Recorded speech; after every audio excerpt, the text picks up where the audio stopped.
آیت نمبر 17 میں اللہ وحدہ لا شریک، جسے آیت نمبر 17 کہا جاتا ہے، اللہ وحدہ لا شریک ارشاد فرماتا ہے ان یوم الفصل کان میقاتا، بے شک قیامت کا جو دن ہے وہ ایک مقررہ مدت ہے، اس میں آ جائے گی۔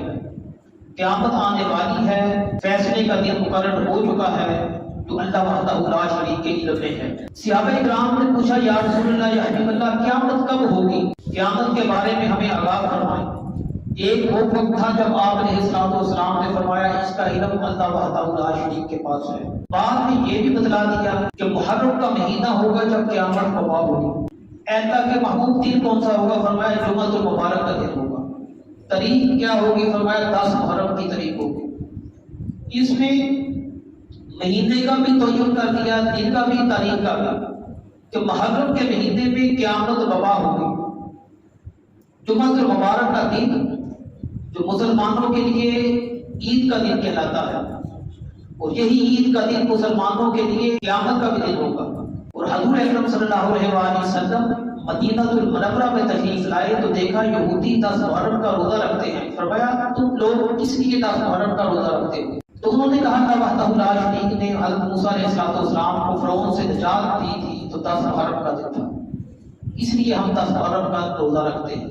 تو حضور اکرم صلی اللہ علیہ وآلہ وسلم نے فرمایا کہ ہم تم سے زیادہ حقدار ہیں موسیٰ علیہ السلام کے۔ تو آپ علیہ السلام نے 10 محرم کا روزہ رکھا اور فرمایا کہ اب یہودیوں کے ساتھ مشابہت نہ ہو تو ایک دن ہم اور ملا لیتے ہیں، تو 10 کا روزہ رکھ لے تو ساتھ مشابہت نہ ہو۔ لیکن الحمدللہ یہاں اسلام پھیل چکا ہے، اب اگر کوئی ایک دن کا بھی روزہ رکھنا چاہے تو وہ رکھ سکتا ہے، کیونکہ اب کوئی مشابہت باقی یہاں نہیں ہے، اسلام نے غلبہ پا لیا ہے۔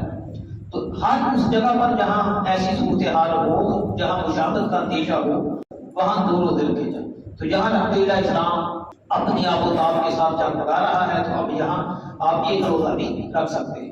ان یوم الفصل کان میقاتا، بے شک فیصلے کا جو دن ہے وہ مقرر شدہ وقت ہے اللہ وحدہ لا شریک کے ہاں۔ اب کب قیامت برپا ہوگی؟ اچانک قیامت برپا ہو جائے گی، اچانک سروں پر آ جائے گی۔ یہ کوئی اب قیامت دور نہیں ہے، لیکن اللہ تعالیٰ کی سب سے بڑی نعمت حضور اکرم صلی اللہ علیہ وسلم دنیا میں تشریف لائے۔ آپ کا دنیا میں تشریف لانا اور دنیا سے چلے جانا، اس سے بڑی قیامت میں کوئی نشانی نہیں بچی۔ آپ کے لیے بدن کائنات کو سجایا گیا، آپ کا دنیا میں آنا اور دنیا سے چلے جانا، اس سے بڑی قیامت کی اور کوئی نشانی نہیں تھی۔ پھر بڑے بڑے معجزے طلب کیے تو اس امت نے، ابو جہل نے کہا اگر آپ اللہ کے نبی ہیں یہ آسمانی چاند جو ہے اس کے 2 ٹکڑے کر کے دکھائیں۔ تو قرآن یہ کہتا ہے چاند 2 ٹکڑے ہو گئے، یہ بھی قیامت کی نشانی تھی، یہ بھی قیامت کی نشانی، یہ بھی پوری ہو چکی ہے۔ تو قیامت کی کافی نشانیاں جو ہیں وہ پوری ہو چکی ہیں۔ اب انتظار کیا جائے کہ کب قیامت برپا ہونی ہے۔ اچانک سروں پہ آ جائے گی، کوئی دودھ دھو رہا ہوگا قیامت برپا ہو جائے گی، کوئی کپڑے پہن رہا ہوگا قیامت آ جائے گی۔ تو قیامت اسی طرح جلد آنی ہے۔ ذہن میں رکھیں کہ قیامت کے دن جو ہے وہ سورج مشرق سے نہیں نکلے گا، مغرب سے نکلے گا، وہ دن قیامت کا دن ہوگا۔ یہ بڑی علامات جو ہے قیامت کی، ان میں سے یہ ہے حضرت امام مہدی کا ظہور ہوگا، حضرت عیسیٰ علیہ السلام کے جلوہ گر ہوں گے، دجال کا خاتمہ کیا جائے گا۔ تو یہ قیامت کی علامات کبریٰ ہے جن کا ذکر خیر آتا ہے۔ قیامت کی بڑی بڑی جو علامتیں ہیں وہ اب باقی ہیں، چھوٹی علامتیں پوری ہو چکی ہیں، جیسا کہ میں نے آپ کے سامنے بیان کیا۔ یوم ینفخ فی الصور فتأتون افواجا، اس دن حضرت اسرافیل علیہ السلام اللہ کے حکم سے سور پھونک دیں گے۔ سور کو یوں سمجھ لیجیے جس طرح ایک جانور کے سینگ ہوتے ہیں، سینگ کی طرح اس پہ پھونک ماری جائے گی، اس سے ایک آواز برپا ہوگی جس کو بغل بھی کہا جاتا ہے۔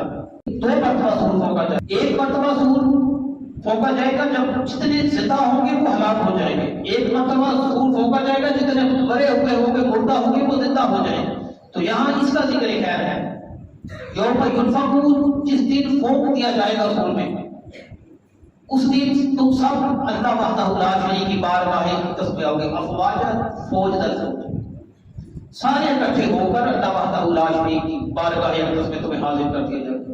وفتحت السماء فکانت ابوابا، اور آسمان دنیا جو ہے، آسمان دنیا جو ہے وہ بکھر جائے گا۔ اس کی جو تفسیر ہے اس آیت کی، اور ہو جائے گا آسمان دنیا میں دروازے بن جائیں گے، یہ آیت کا مفہوم ہے۔ آسمان دنیا میں دروازے بن جائیں گے۔ تو اگر دیکھا جائے معراج کی رات حضرت جبریل امین نے آسمان دنیا کا دروازہ کھٹکھٹایا، سوال کیا گیا کون ہے؟ فرمایا جبریل امین ہوں۔ کیا آپ کے ساتھ اور بھی کوئی ہے؟ فرمایا محمد رسول اللہ صلی اللہ علیہ وسلم ہے۔ فرمایا آپ آئے ہیں یا بلائے گئے ہیں؟ تو پتہ چلا کہ اللہ کے رسول آج آ بھی سکتے ہیں، بلائے بھی جا سکتے ہیں۔ تو فرمایا ہمیں بلایا گیا ہے، تو پھر پہلے آسمان کا دروازہ کھولا گیا۔ تو اس حدیث سے پتہ چلتا ہے کہ آسمان دنیا میں دروازوں کا وجود قائم ہے۔ آج نظر نہ آئے اس کا انکار نہیں کیا جا سکتا، لیکن قیامت کے دن جب قیامت برپا ہوگی تو آسمان دنیا میں جو باطن ہے وہ بکھر جائیں گے اور اس میں دروازے بن جائیں گے۔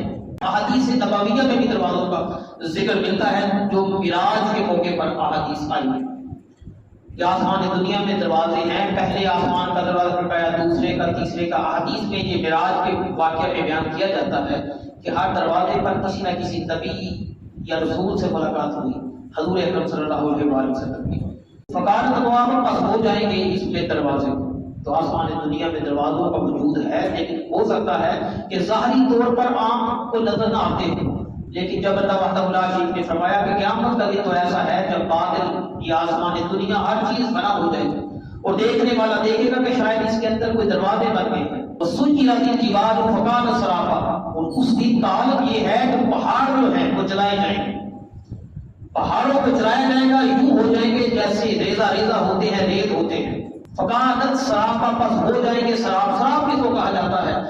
ریگستان میں ہوں اگر آپ دھوپ چمک رہی ہو تو ریت پر دھوپ پڑتی ہے اور اس کے اوپر درختوں کا اگر سایہ ہو تو دیکھنے والا سمجھتا ہے کہ شاید آگے پانی ہے، لیکن جب قریب جا کر دیکھتا ہے کہ یہ تو میری نظروں کا دھوکہ تھا، یہاں کوئی پانی تو نہیں ہے، یہ تو چمکتی ہوئی ریت تھی جسے میں نے پانی تصور کر لیا، اس کو سراب کہا جاتا ہے۔ تو بس نظروں کا دھوکہ ہوگا۔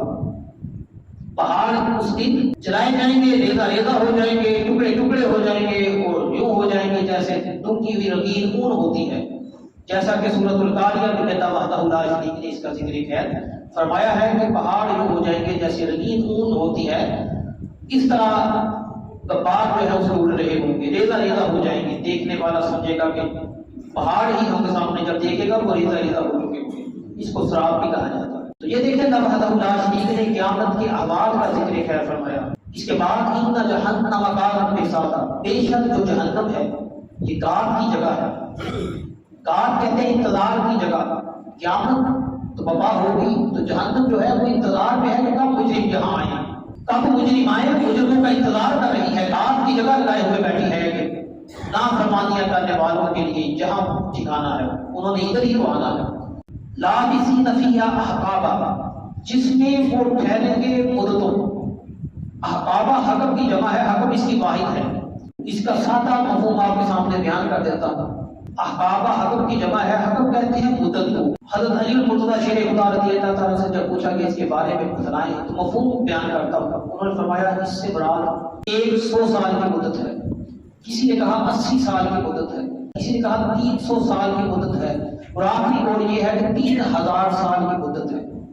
یہ وہاں جہنم کے اندر رہیں گے، لیکن صحیح جواب یہ ہے واللہ اعلم، اور اللہ ہی بہتر جاننے والا ہے اس میں کتنی مدت کے لیے کافروں کے ساتھ ایمان والے بھی جائیں گے، لیکن ایک وقت آئے گا ان کو نکال دیا جائے گا، کب تک رہیں گے یہ اللہ وحدہ لا شریک کی بہتر جانتا ہے۔